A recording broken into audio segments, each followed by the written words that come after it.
There's a sacrificial element in maturation, right? You have to sacrifice the pluripotentiality of childhood for the actuality of a frame. And the question is, well, why would you do that? Well, one reason is it happens to you whether you do it or not. You can either choose your damn limitation, or you can let it take you unaware when you're 30, or even worse when you're 40. And then that is not a happy day.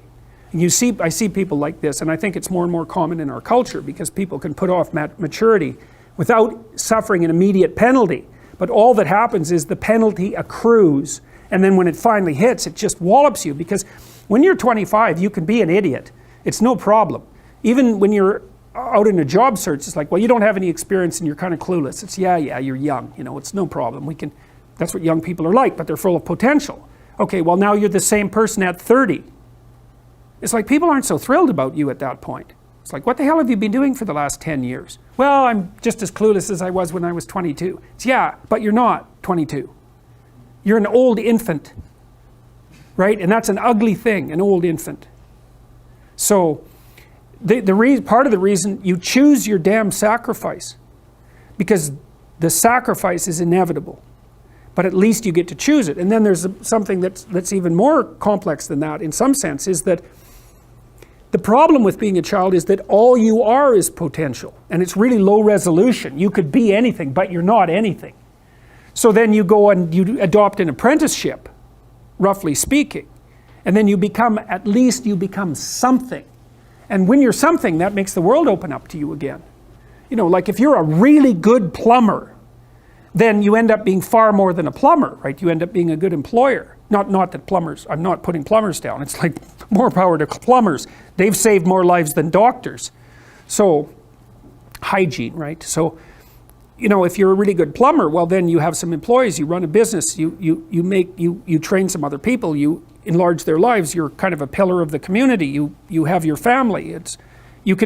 Once you pass through that narrow training period, which narrows you and constricts you and develops you at the same time, then you can come out the other end with a bunch of new possibility at hand. And Jung talked about that. He thought that part of the proper path of development in the last half of life was to rediscover the child that you left behind as you were apprenticing. And so then you get to be something and regain that potential at the same time. Very, very smart. Well, he was very, very smart. So that's very wise thing to know. So, yep. Sacrifice.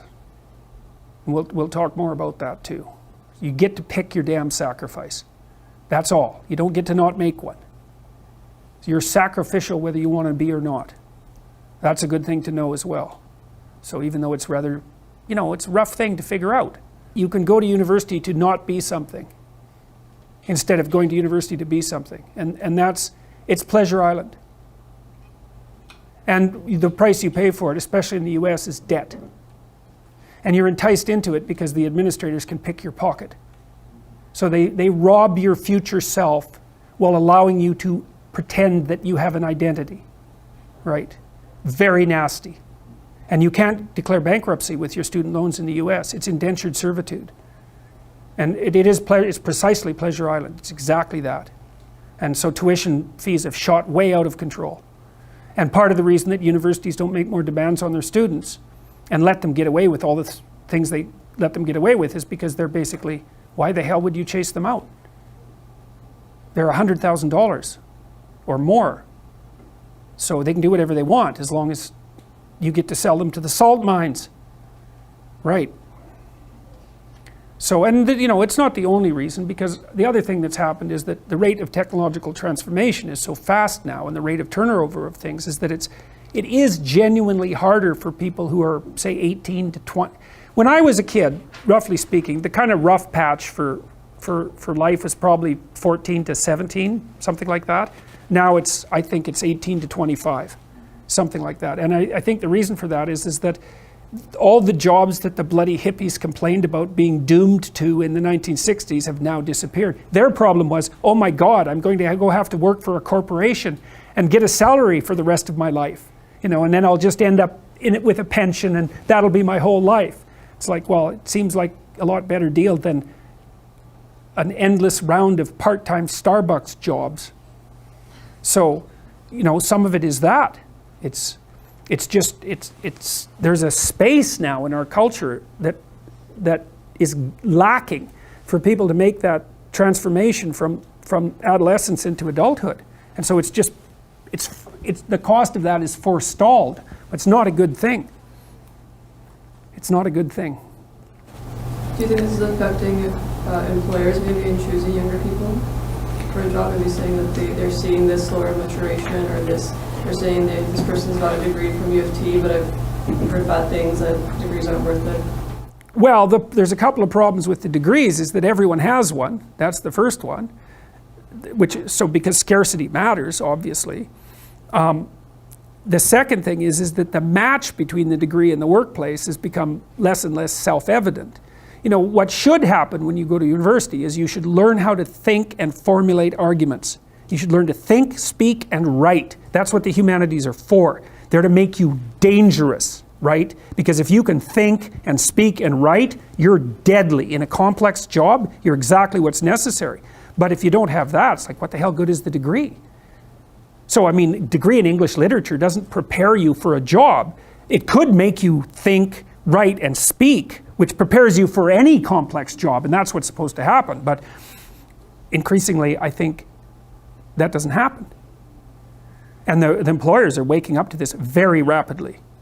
So, and they've already known that for most complex positions, they have to train their people.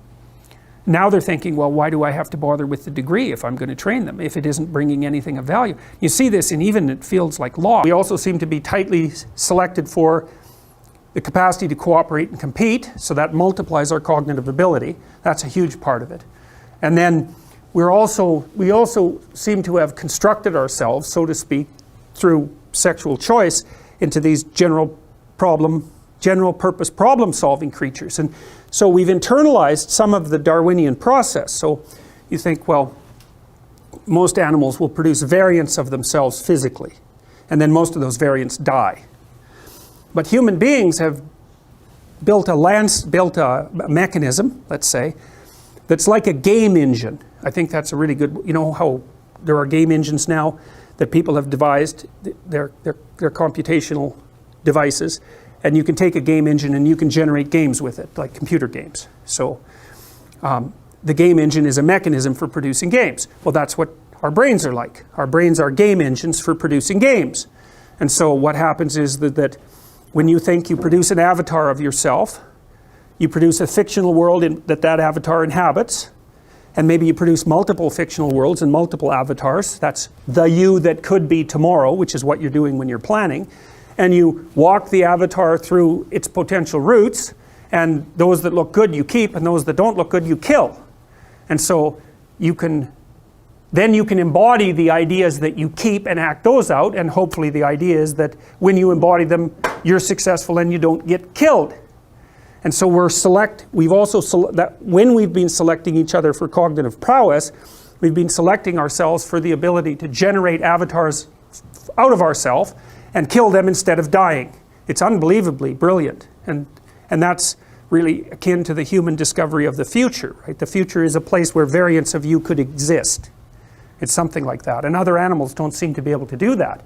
So we're very sneaky, and well, so far it doesn't seem to be working too badly, although we haven't been around for very long, right? I mean, human beings of our particular subspecies, about 150,000 years, something like that, which is, from an evolutionary time frame, it's nothing, you know. It's 2,080-year-old men. It's not very long.